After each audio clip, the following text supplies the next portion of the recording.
chef Macob François de Fadeux, l'un des villages du canton d'Okama. Bon, je suis ici aujourd'hui, nous sommes là pour la désignation du chef de l'un de nos villages qui jadis était presque dispersé, le village d'Obon, qui ne regorge pas moins d'élite dans Dokama. Alors, cet événement se passe ici tout simplement parce que il faut que ces élites soient parrainées par nous les aînés, puisqu'ils sont plus jeunes aujourd'hui, leurs parents, leurs grands-parents sont déjà morts, mais ils ont pensé au village d'Obon. C'est pourquoi moi, le doyen des chefs d'Okama, au canton d'Okama, ai expliqué l'importance de ce problème et mes frères d'Obon ont dit bon, il faut que l'événement se passe ici à la chefferie de Bonaparte, qui n'est que l'une des chefferies du canton d'Okama. Donc c'est l'événement d'Indobon aujourd'hui, le réveil d'Indobon, la renaissance d'Indobon, le redémarrage du village d'Indobon que nous soutenons pour la protection et la défense de l'air propre aujourd'hui. Donc, comme tout le monde le sait, le sous-préfet, qui est la hiérarchie des chefs de 3e degré, viendra donc aujourd'hui installer celui que les Ndobon librement auront choisi comme leur chef. Et sûrement qu'il est de l'aligner parce que ce n'est pas une chefferie créée, c'est une chefferie qui a existé et qu'on est tout simplement en train de réhabiliter. Donc c'est sûr que c'est un fils descendant de la lignée des Ndobon que le sous-préfet viendra aujourd'hui installer. Il y sera avec sa suite et tous les invités et peut-être monsieur le préfet qui est invité et les autres chefs du village environnants.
Sur l'ordre du jour, comme cela se fait d'accoutumée.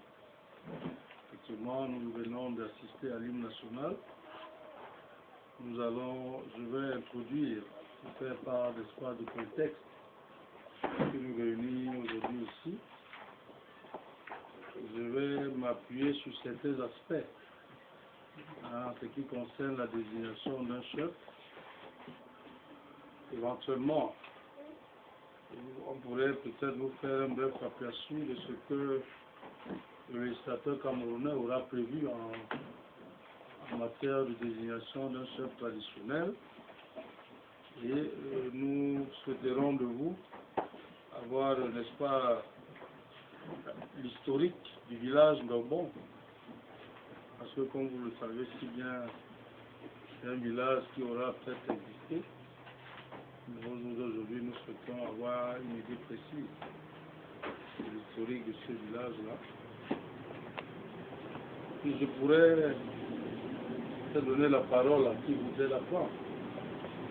Si vous nous précisez telle ou telle autre préoccupation. Puis après cela, peut-être que si les notables sont présents, nous allons les voir, leur donner la parole éventuellement. Et nous pourrons parler de la désignation proprement. Sur ce dont je voudrais déjà vous remercier de votre présence ici. Et vous dire que ce qui nous amène à être ici, c'est en réalité un souci que nous avions dès notre arrivée dans cet arrondissement. Souci qui nous a amené à nous rendre à l'évidence, n'est-ce pas, de la souffrance que vit beaucoup de chefferies, sinon un certain nombre, s'agissant de la vacance plus ou moins prolongée. Et comme vous le savez si bien, la vacance du chefferie ne saurait perdurer quand il s'avère que l'unité administrative a sa tête un administrateur ou une autorité administrative. Donc il est hors de question de laisser le chefferie souffrir d'une vacance pendant 10, 15, 20 ans, parfois même plus. C'est pour ça que je me suis dit qu'il est primordial pour moi d'envisager, n'est-ce pas, des consultations réglementaires par canton, dans l'optique de lever effectivement des vacances. Parce que comme vous le savez si bien, une chefferie, ou alors une organisation, une communauté, une chefferie, sans guide, sans représentant, est totalement vouée à l'anarchie totale. C'est-à-dire qu'il faut toujours un guide, un représentant, quelqu'un qui puisse parler pour le compte des autres, quelqu'un qui puisse réfléchir pour améliorer la condition de vie de tel ou de tel autre, quelqu'un qui puisse réfléchir dans le sens, n'est-ce pas, à collégialité, dans le sens du développement de tel ou tel autre contrée. C'est pour ça qu'on s'est dit qu'il était tout à fait normal que nous puissions envisager de procéder, n'est-ce pas, de lever de vacances dans les chefferies. Il faut dire qu'au jour d'aujourd'hui, nous avons pu, n'est-ce pas, lever les vacances d'un minimum, sinon d'un maximum de 26 chefferies. Ça fait à peu près 2 mois, disons 3 ans à peu près que je suis ici. Et je suis à la 27e chefferie au jour d'aujourd'hui. Je crois que désigner 27 chefs à l'intervalle de quelques mois, cela sort quand même de l'inédit parce que je dois vous dire qu'il m'est arrivé de désigner des chefs dans des chefferies où la vacance aura perduré pendant 40 ans. Et vous n'allez pas me dire que 40 ans, il n'y a pas eu de passage de sous-préfet. Mais cela peut être possible dans la mesure où il est important que vous sachiez que les consultations réglementaires ne sont pas faciles. Parce que désigner un chef, je dois vous le dire, il faut avoir beaucoup de courage. Parce que la désignation dénote beaucoup de problèmes. Vous allez vous retrouver dans des situations où il y a un certain nombre de candidatures. Vous vous posez la question de savoir s'il s'agit d'une campagne électorale politique, alors qu'il ne s'agit que de la désignation d'un chef. Et là, forcément, il va falloir départager, parce que tout le monde ne peut pas être chef. Il faut tenir compte de certains aléas, des aspects juridiques, pour porter le choix sur tel au lieu de tel autre. On a vécu des situations où même quand on est conscient d'avoir fait son travail au respect strict la réglementation en matière de désignation de chef. Des gens s'obstinent toujours à parfois écrire n'importe quoi. Écrire n'importe quoi pour dire si l'autorité a désigné X au lieu de Y. Ça suppose qu'on aura donné 100 millions à l'autorité, on aura fait ça, on aura fait ça. Alors qu'il n'en est pas le cas. C'est pour ça que beaucoup de mes collègues et prédécesseurs ont pris sur eux de ne même pas en parler. Ils sont arrivés, ils ont constaté qu'il y avait des chefferies vraiment vacantes depuis des années et ils ont préféré mettre ces dossiers au calendrier grec parce qu'ils ont estimé pour éviter de perdre leur casquette. Ils se sont dit, comme ça brûle à Bonnet-Poupa 2, je préfère que les populations de Bonnet-Poupa 2 en souffrent jusqu'au jour où celui qui va me remplacer viendra. Et quand celui qui me remplace arrive, il sent que ça brûle à Bonnet-Poupa, il dit vraiment là, c'est pas mon problème. Vous voyez, les chefferies, ils restaient vacants 40 ans. Et je vous prends le cas de la chefferie Ndogbanan, dans le canton Yaba-Sissan, qui aura souffert d'une vacance pendant 40 ans. Vous n'allez pas me dire qu'en 40 années, il n'y a pas eu de sous-préfet à Yabassi. Il y en a bel et bien eu. Mais comme c'était des dossiers délicats, ils ont estimé que... Alors moi, à mon arrivée, je me suis dit, dans tous les cas, je suis là pour un devoir. Je suis là pour servir. Et le service que je fais, c'est en conformité avec la textuelle en toutes les matières.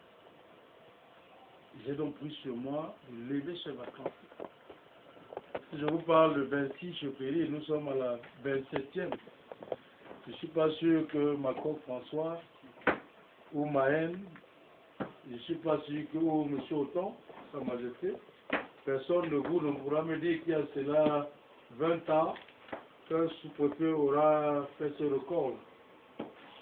Donc s'il arrive demain que je sois appelé à servir ailleurs, j'aurai la fierté de savoir que j'ai pu quand même faire le travail que le haut commandement a permis que je puisse venir faire chez vous, mettre au village, de fonctionner dans la paix, la cohésion sociale et de pouvoir se développer dans la sérénité et le respect d'autrui.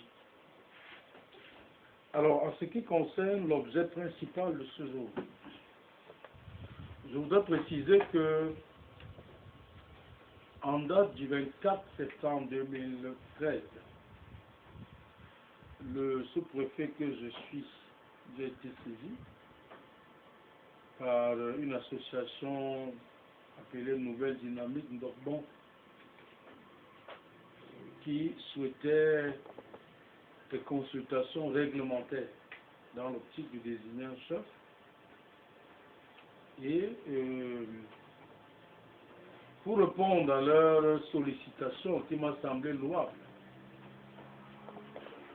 j'ai demandé à mon secrétaire particulier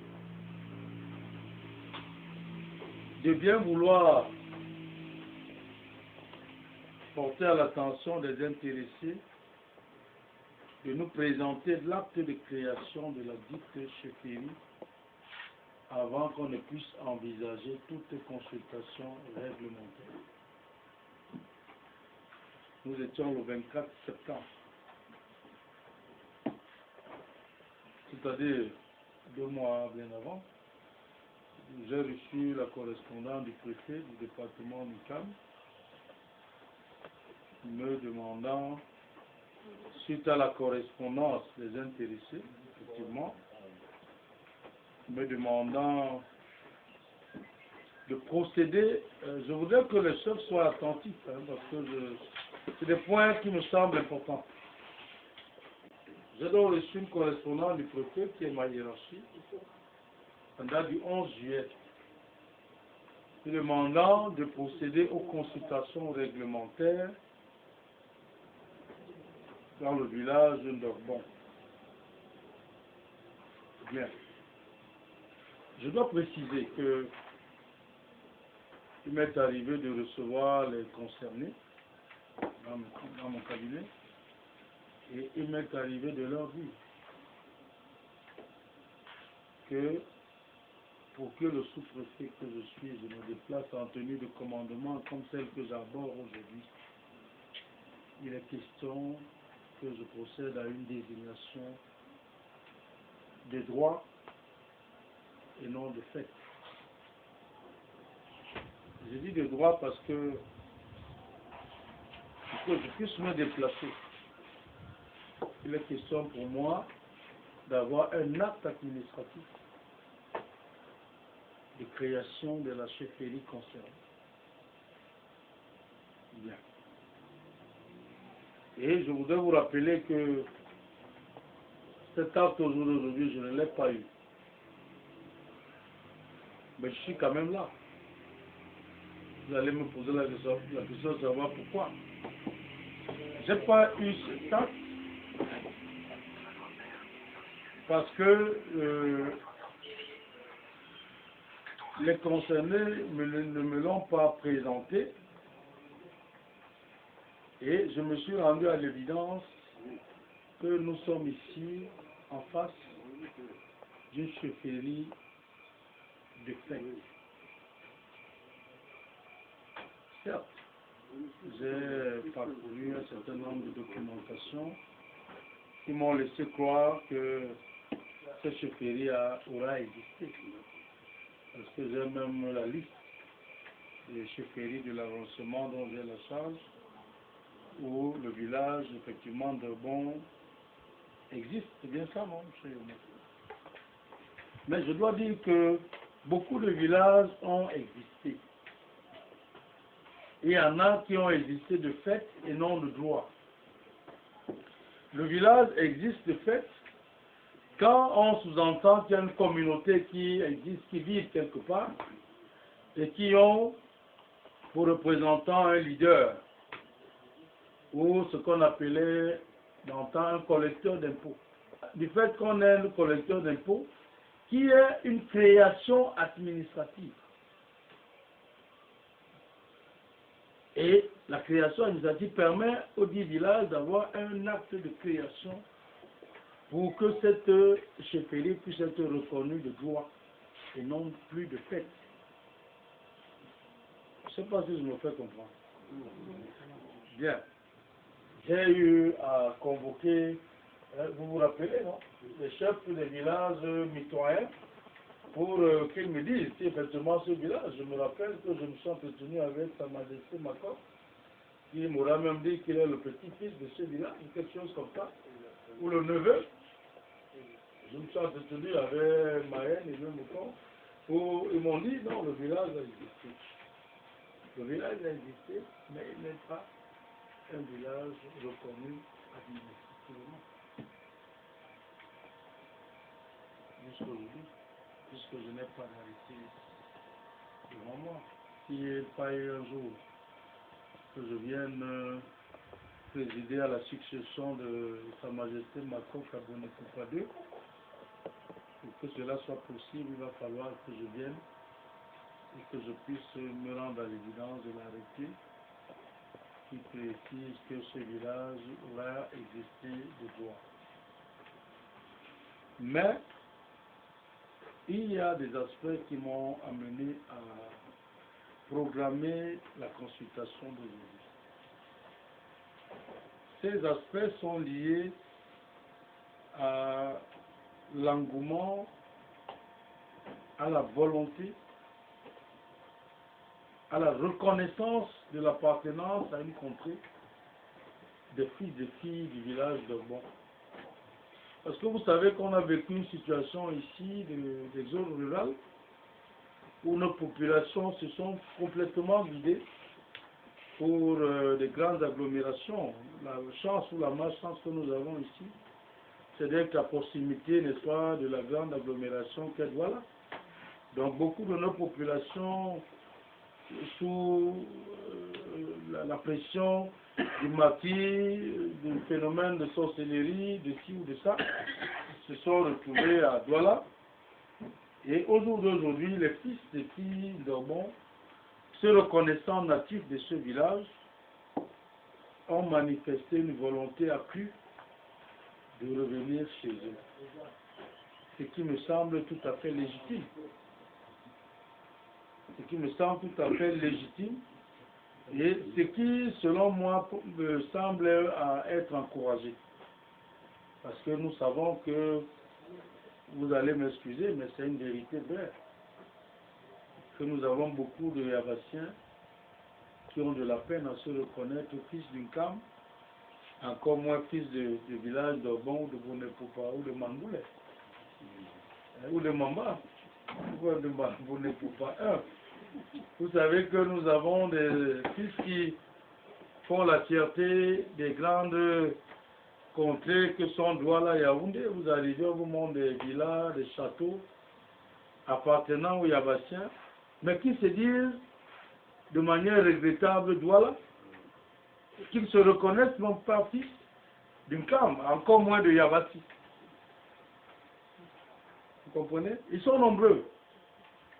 Je vous prends un exemple simple. J'étais faire une descente en Colmont vendredi dernier. Une descente d'immatriculation. Et pendant que je venais de boucler cette descente, j'étais à la résidence de votre homologue et collègue Nola Amos. Et autour de 17h30, mon téléphone sonne. Je constate que c'est la CRTV Douala qui m'appelle, me disant qu'il voudrait me passer à l'interview quelques minutes après pour savoir comment, après la situation, après les fêtes, si les gens ont repris normalement leurs activités et autres, et savoir s'il y a un calme relatif et aussi s'il y a des vœux à émettre pour la nouvelle année. Bon, pendant que je m'exprimais en direct, le journaliste me dit, voilà, il y a la chanson de Saleh John qui doit passer. Est-ce que vous connaissez le musicien Saleh John? Je lui ai dit, ben justement. J'étais en direct, je vous le dis, il y a beaucoup peut-être parmi vous qui l'ont suivi. Saleh John, c'est d'abord mon élite parce qu'il est Yabassien, je leur ai dit ça. Nous aimons sa musique parce que ça nous a bercé pendant notre temps d'enfance. Mais je voudrais très bien que vous qui êtes journaliste, que vous sachiez que la crème, la perle artistique de ce pays se repose dans mon territoire de compétence. Mais je voudrais, et sur tous les plans, et je voudrais quand même que ces artistes-là comprennent qu'ils sont natifs d'une contrée. Chacun vient de quelque part. Alors, le fait pour eux d'aller se cloîtrer à Douala, c'est même à peine s'ils mettent pied à Yabas. Permettre que le village d'Orbon puisse se revitaliser, puisse se revivre, puisse par ricochet se développer. Et ça, c'est fondamentalement la raison d'être de ma présence et celle, vous constatez très bien, qu'il y a le commandant de brigade qui est territorialement compétent et il y a le commandant de brigade de Yabassi qui nous a accompagnés jusqu'ici pour dire que nous sommes ici dans l'optique de soutenir ces fils et filles d'Orbon qui voudraient revenir chez eux pour y apporter du développement. Et je voudrais qu'ils sachent qu'ils auront toujours... Je voudrais qu'ils sachent que nous sommes disposés à leur faciliter la tâche et nous sommes déterminés à les accompagner en ce qui concerne leurs différentes initiatives. Et nous souhaitons d'ailleurs que beaucoup puissent suivre leur pas pour que Yabassi qui ne demande qu'à se développer puisse valablement se relancer. Ça, j'aurais voulu vous entretenir en ce qui concerne le contexte.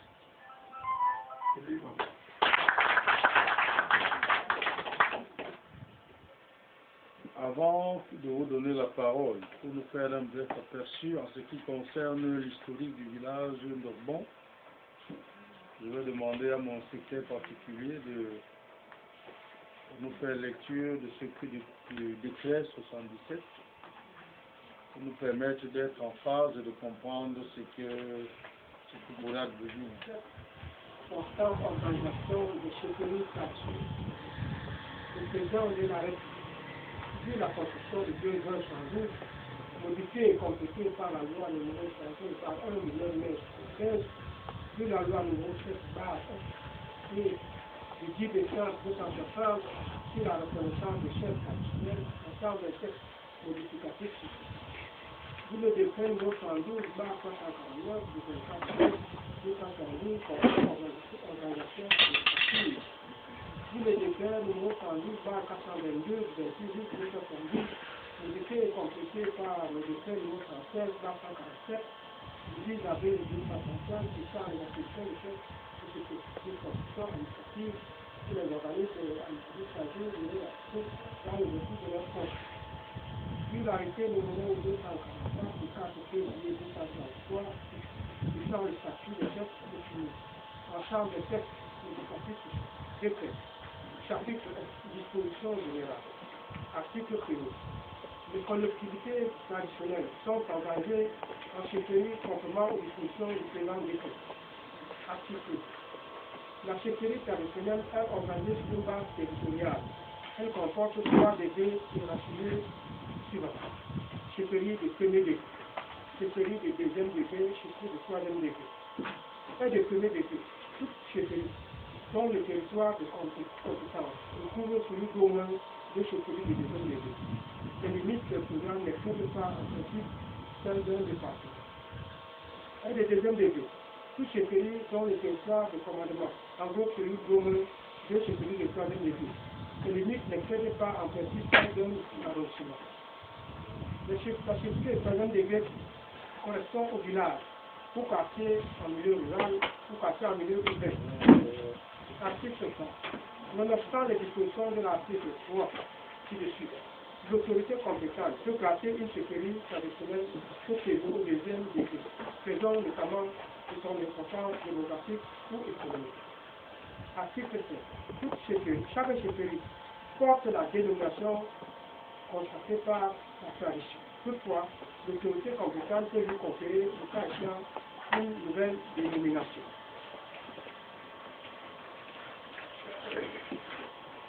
Article 6. Toute chefferie traditionnelle est placée sous l'autorité d'un chef, assisté d'un conseil de notables, formé selon la tradition locale. Le chef désigne au sein du conseil un notable qui le représente en cas d'absence ou d'empêchement. Le chef peut mettre fin à ce point. Article 7. Les chefferies de premier degré sont créées par arrêté du Premier ministre, celles de deuxième degré par le ministre de l'administration territoriale et celles de troisième degré par le préfet. Chapitre 2. Désignation des chefs. Les chefs traditionnels sont en principe choisis au sein des familles appelées à exercer coutumièrement le commandement traditionnel. Le candidat doit remplir les conditions d'aptitude physique et morale requises et savoir autant que possible lire et écrire. Article 9. La vacance d'une chefferie traditionnelle intervient à suite de décès, de destitution, de démission ou d'incapacité physique ou mentale permanente du titulaire, dûment constaté par son médecin physique requis à cette fin. Article 10. En cas de vacance d'une chefferie, l'autorité administrative procède sans délai aux consultations réglementaires, consultations nécessaires en vue de la désignation d'un nouveau chef. Article 11. Les notabilités coutumières compétentes sont obligatoirement consultées pour la désignation d'un chef. Article 12. Les consultations prévues aux articles 10 et 11 qui précèdent ont lieu au cours d'une réunion présidée par le préfet pour les chefferies de premier et deuxième degré et par le sous-préfet pour les chefferies de troisième degré. Le déroulement des consultations est construit sur un procès verbal signé du président de la réunion. Article 7. Le préfet transmet par voie hiérarchique aux autorités compétentes le procès verbal de consultation accompagné des pièces suivantes: un extrait du casier judiciaire du candidat du numéro 3, une copie d'acte de stage de l'autorité de violence de type attirant lieu, un certificat médical d'aptitude physique établi par un médecin public, une copie qui a lieu de l'acte officiel prouvant la vacance de la chefferie, acte judiciaire, de démission, de destitution, rapport médical. Article 14. Le sous-préfet compte transmet au préfet un dossier similaire à celui prévu à l'article 13 ci-dessus. Les chefs de premier degré sont désignés par le Premier ministre, ceux de deuxième degré par le ministre de l'administration territoriale et ceux de troisième degré par le préfet. Article 7. Les contestations soulevées à l'occasion de la désignation d'un chef sont portées devant l'autorité investie du pouvoir de désignation qui se prononce en premier et dernier ressort. Toutefois, la décision prise peut être reportée s'il est établi que l'autorité compétente a été induite en erreur. Article 17. Le chef doit nécessairement résider sur son territoire de compétence. 2. Alinéa 2. Les fonctions des chefs traditionnels sont incompatibles avec toute autre fonction. Toutefois, l'autorité investie de pouvoir de désignation peut autoriser le cumul de fonctions, notamment lorsque la personne intéressée réside sur le territoire de la chefferie concernée. Le chef peut, article 18, le chef peut démissionner de ses fonctions. Sa démission est acceptée par l'autorité investie de pouvoir de désignation. Merci. Bien, j'espère qu'on s'est bien compris. Ce qui constitue le contenu textuel prévu par le législateur camerounais à travers le décret portant organisation des chefferies traditionnelles. Sur ce donc, je voudrais qu'on nous fasse un bref aperçu s'agissant de l'historique du village de Mont. Je ne voudrais pas que ce soit beaucoup étendu. Je viens dire un bref aperçu. Monsieur le sous-préfet de Yabassi, à l'occasion de votre tournée de travail sur le territoire, là, dans la forêt qui regroupe 3 grands foyers, à savoir Doubia, Doubneguer, Banombil, situé dans l'arrondissement de Yabassi, département du Nkam, région du littoral.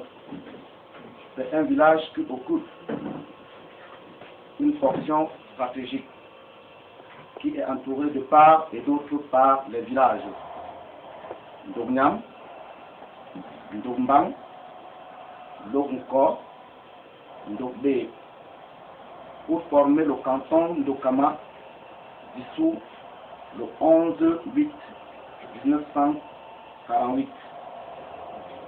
Le village Ndogbong est arrosé de plusieurs rivières. Libor, Livognon, Banombil, mais le plus important est le fleuve Bamba. La langue parlée est le Bassa de Yabassi.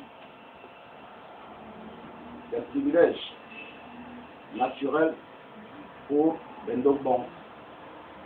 C'est une grande fierté pour un peuple qui partage la même tradition. La réalité de la vie quotidienne et l'évolution rapide de la civilisation excite le peuple Ndogbon à se retrouver régulièrement pour réfléchir sur leur origine et les valeurs positives de leur contenu.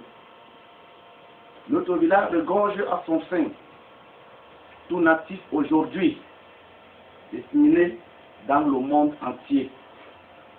Malgré l'éparpillement forcé de nos parents par la guerre des maquisards, la descendance d'Ogbon est restée amour afin de reconstruire le Dogbon que nos parents ont laissé.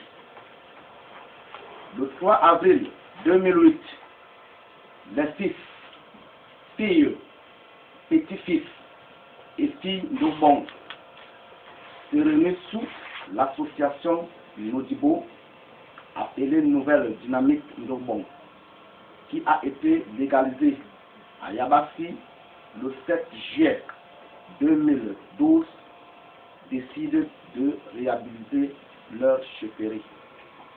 Notre but depuis la création de la Nodibo pour que nous ne perdions pas nos racines. Nous vous remercions, Monsieur le sous-préfet, de nous avoir honoré votre présence. Merci.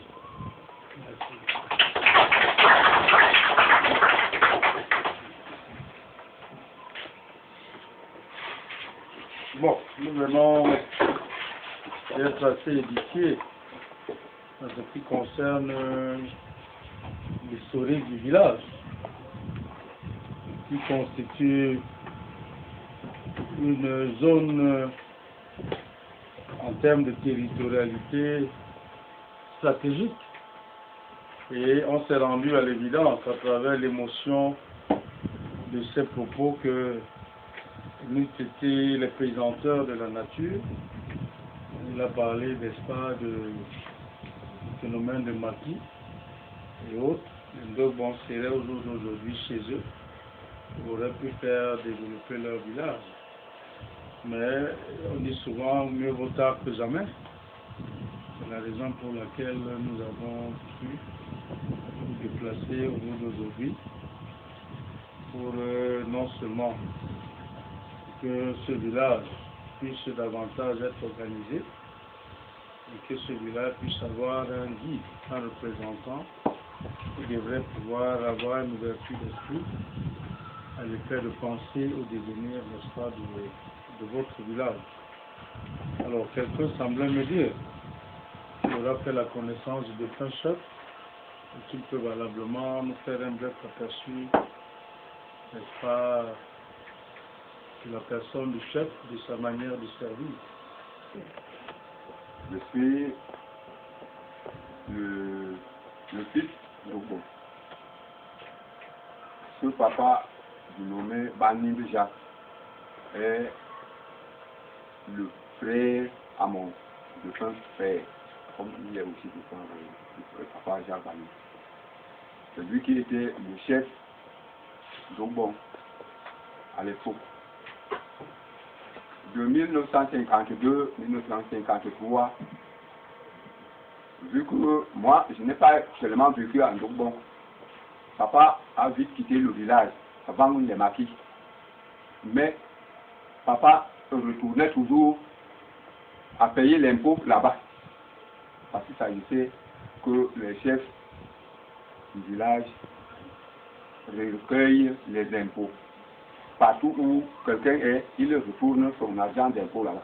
Dans son village. Dans son village. Tout à fait. Bon.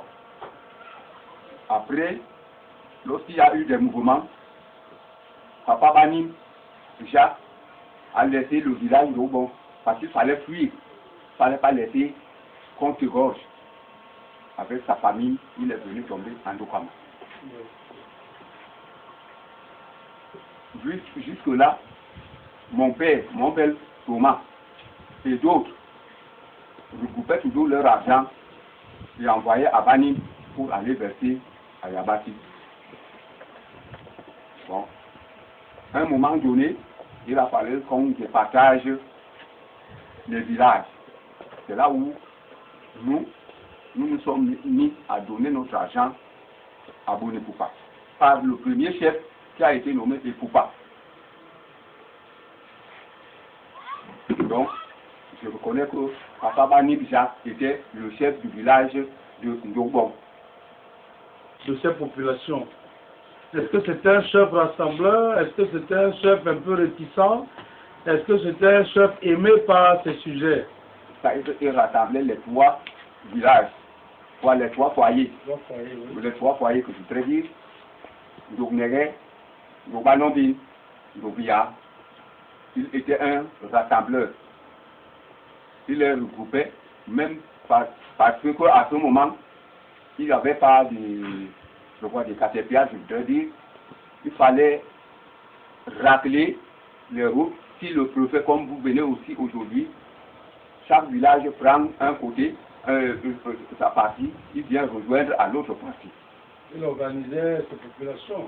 Il organisait ces populations.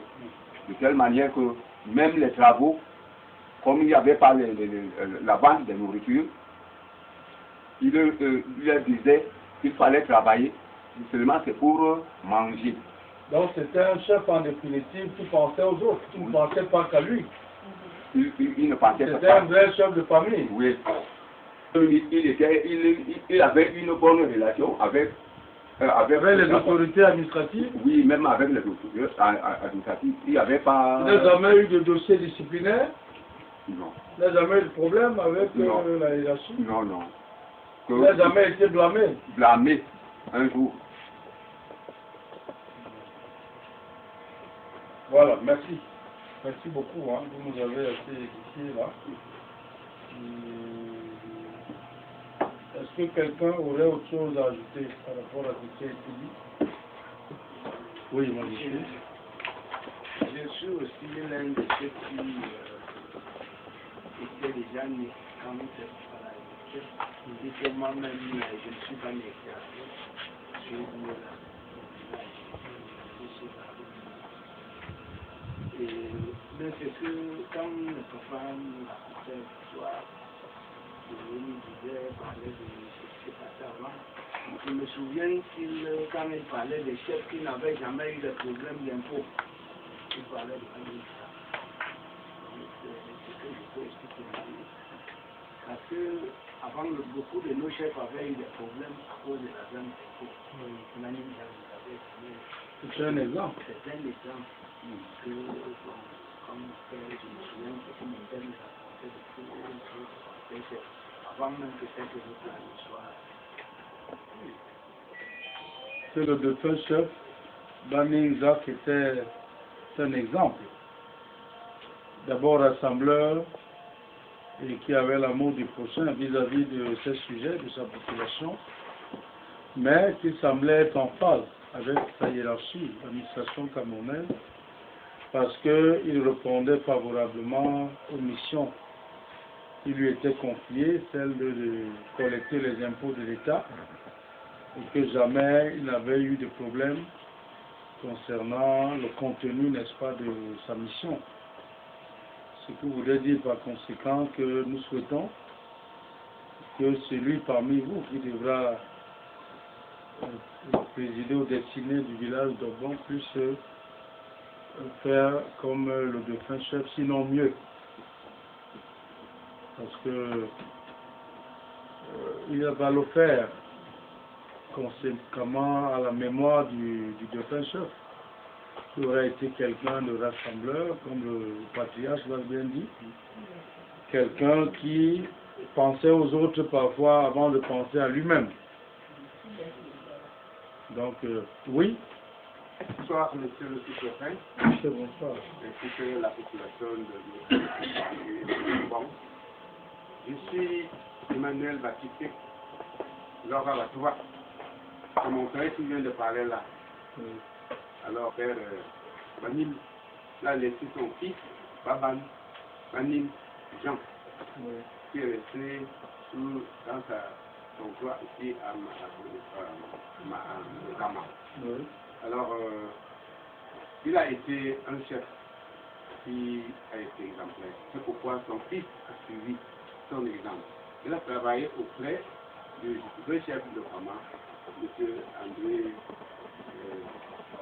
Laura. Et quand Laura est mort, c'est lui qui a succédé à la chefferie de Kama. Il est venu mourir il y a cela 2 ans. C'est pour faire ce témoignage que je vous dis que M. Banim Diak, mon père, un de ses campeurs, il nous envoyait des messages, surtout mon père qui était un évangéliste, qui nous a appelé pour suivre, pour travailler avec lui, malgré que la mission lui a envoyé d'autres. Après, on l'a envoyé à Kisan, à 92. Lui, il est mort. Donc, monsieur le préfet, si vraiment vous avez pris l'initiative de faire raisonner nos élites qui sont à l'extérieur, de revenir dans leur bercail pour faire valoir leur patrimoine qu'ils laissent qui s'en vont convertir des esclaves ailleurs. Je suis un professeur d'une école normale pour la musique locale. Merci. Oui. Je remets votre question à celui que nous avons donné, nous avions donné l'honneur. Vous avez tout dit, tout conclu. Par rapport à l'ancien chef, il n'a qu'à suivre ce qu'il a joué ou améliorer pour que nous soyons plus des bantous. Amen.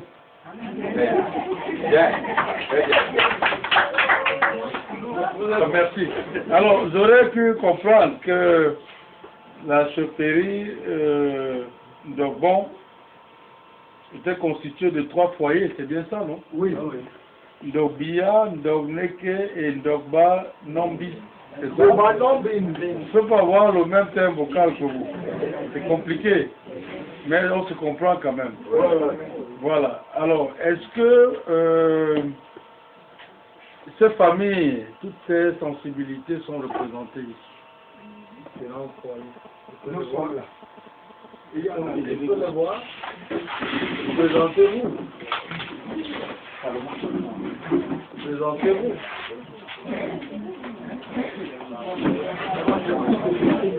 Représentant, je sous-entends qu'à l'interne, vous êtes allongé à côté.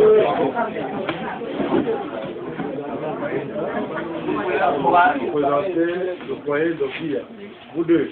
Oui, il y a un troisième qui est en mission au devoir là. Qui est en mission. Donc c'est la famille d'Okia. Est-ce qu'il y a des représentants de Ndaouneke? Non, c'est toi, si je comprends bien par la famille, par foyer. Bon, les représentants de Ndogba Nombi.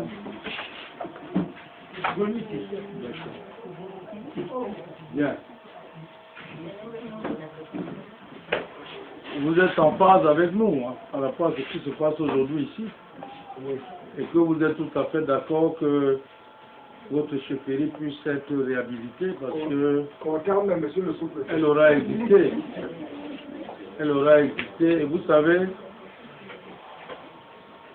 au-delà de vos écrits, hein, parce que j'en ai reçu, mais nous avons une force d'investigation dans notre travail. Et c'est pour ça que j'ai tenu à convoquer les chefs qui sont des doyens, dont les territoires sont mitoyens aux vôtres, pour leur poser quelques questions, c'est entretenu. Et chacun a pu me dire, effectivement, a pu reconnaître l'existence légitime de votre chefferie. C'est ce chef que j'ai pris la résolution de vous programmer, connaissant que ce village aura existé. Nous reconnaissons qu'il y a eu un chef qui a servi de collecteur d'impôts. Bon, peut-être qu'il n'y a pas eu d'acte administratif de création, ça va arriver parce que nous avons une nouvelle réforme en cours. Donc on attend. Et je dois aussi dire qu'on aurait pu envisager la création, ça aurait pu être très facile. Mais cependant, au jour d'aujourd'hui, je dois dire, il faut bien le comprendre, que le chef de l'État a eu à prendre une haute mesure suspensive s'agissant de la création de chefferie. Et cette mesure date de 1996, demandant aux autorités administratives de ne envisager aucune création de chefferie. C'est pour ça que nous parlons de réhabilitation. Tout en sous réserve que si d'ici demain la réforme est établie et publiée, nous allons à nouveau vous demander cette fois-là de vous faire parvenir la documentation relative pour qu'on puisse très rapidement envisager la création de votre chefferie. Mais si aujourd'hui, je vous dis qu'on peut envisager cette création avant que la mesure suspensive du chef de l'État ne soit levée, ce serait vous tourner en bourrique et ce n'est pas le rôle de l'administrateur que j'incarne ici. Mais je dis que nous tenons à être avec vous, à être en phase avec vous, parce que pour nous c'est un plaisir d'avoir des jeunes, des responsables, des hommes et femmes qui se reconnaissent natifs de quelque part et qui ont la volonté de voir la physionomie de leur contrée changer dans le sens du positif. C'est pour ça que je vous ai dit que vous avez de prime abord notre soutien et nous allons ménager aucun effort pour vous accompagner dans les différentes initiatives que vous aurez à prendre. Donner la parole aux représentants des foyers. Je me chargerai jamais le mot. Je vous ai dit que le chef que nous, on veut, qu'on a nommé, qu'on a désigné, c'est Marcel Yassou. C'est pas grave. Mais je suis content. Celui qu'on a désigné, il est prêt à nous amener là où on veut. Et moi, Mila Timothée, MBI2, c'est là où je veux qu'il m'amène. Et par votre concours, pendant que vous êtes encore ici, à Yabassi, vous allez nous aider à l'idée. Parce que nous sommes jeunes. Moi, je ne connais pas écrire, même lire, mais je connais marcher. Donc, il nous amène qu'on arrive avec vous-même au village de Bon. Merci. Amen. Alors, merci. Oui, madame. Je suis très contente parce que je suis arrivée, on m'a amené ici à Bonifay. Je n'avais que 3 ans. Me voici venue. Je n'ai pas connu mon père qui m'a dit, mais j'ai connu son grand frère qui m'a élevé et qui me parlait toujours des 3 maisons. Il me parlait toujours du club anonyme, il me disait beaucoup de choses. Il me disait que la guerre qui a chassé ses frères, ils ont refusé aussi. On se demandait. On s'unissait toujours pour penser, rentrer, aller voir notre village, mais on arrivait. Mais, comme le temps de Dieu est là, le temps de Dieu est arrivé. Et je tiens à dire que quand les Israéliens furent en Égypte, ils étaient là-bas. Mais quand le temps de Dieu était arrivé, il les a choisi une personne qui devait les amener là-bas pour les ramener chez eux. Mais c'était pas facile. Mais l'Esprit de Dieu était là pour guider la personne. C'est pourquoi nous, les 3 maisons, nous nous sommes regroupés pour penser, donner une même idée. Comment faire? Qu'est-ce qu'on peut faire? On avait trop de battus. Mais le temps de Dieu était là. Le temps de Dieu est arrivé aujourd'hui. Et je vous remercie beaucoup, monsieur le sous-préfet, de nous avoir aidés. Et en retour, je demande aux chefs de village qui sont déjà impliqués. Parce que vous allez partir maintenant et nous allons rester avec eux. Une comme moi qu'on a choisi, tous ces chefs. Ici c'est mon frère, ici c'est mon frère, là-bas. Ils nous parlent.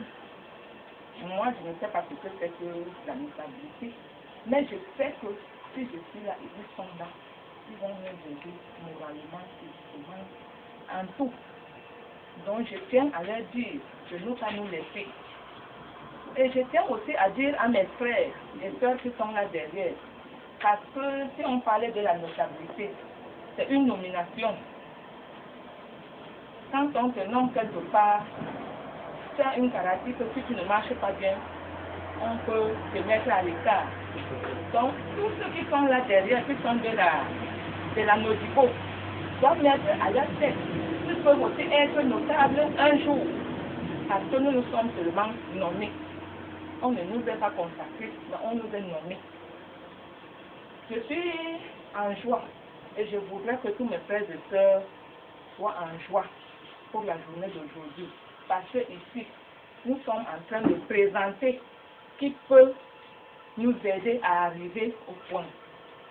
Mais le jour où Dieu va choisir l'installation, je pense que toute personne ira voir le bon de ses yeux même si c'est un hangar qu'on pourra faire, nous ferons tout là-bas. Et c'est ce que je souhaite et je demande à Dieu de nous aider. Je vous remercie. Alors, madame, vous avez dit des choses pertinentes à travers votre propos. Parce qu'effectivement, nous vivons souvent des situations où, déjà, il faut reconnaître que ce n'est pas tout le monde qui peut représenter une famille ou une communauté. Et peut-être que ceux qui n'ont pas le choix n'a pas été porté sur, ils comprennent qu'au jour d'aujourd'hui, c'est X, demain, ça peut être W. Le plus important, c'est que ceux-là comprennent qu'il s'agit d'une même chose, d'une même logique, pour le bien fondé d'une même communauté.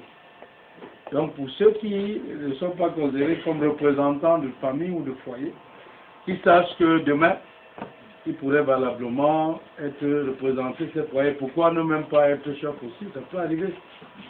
Voilà, jusque-là, j'attends qu'on me dise quel est le contenu de votre entretien qui, selon vous, peut valablement présider aux destinées du village de Bon. Dieu est grand, parce que ça fait 70 ans, jour pour jour, que nos parents ont quitté leur village, 70 ans. Donc, Dieu qui est là avec nous, et nous en fait très sûr. Parce que nos parents mourants nous ont dit, voici, nous sommes partants, on a essayé, nous n'avions plus que, comme nous sommes venus à Douala, nous ne savions qu'en tête, nous allons rentrer.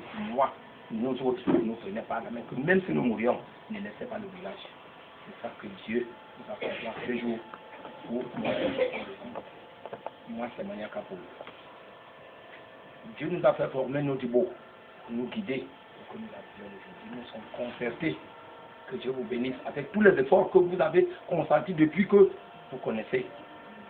Que Dieu vous bénisse. Nous nous sommes concertés pour choisir notre chef qui s'appelle Ria Moïse. Nous sommes Ria Moïse, là.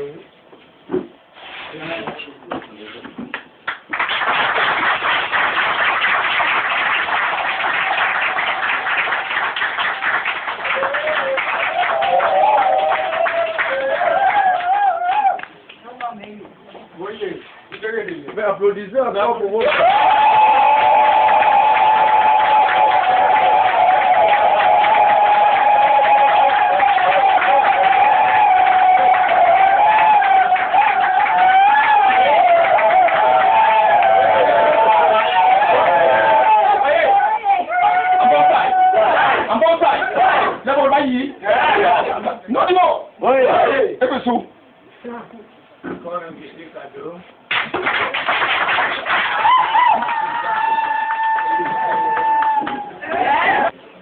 Est-ce que vous vous rendez à l'église?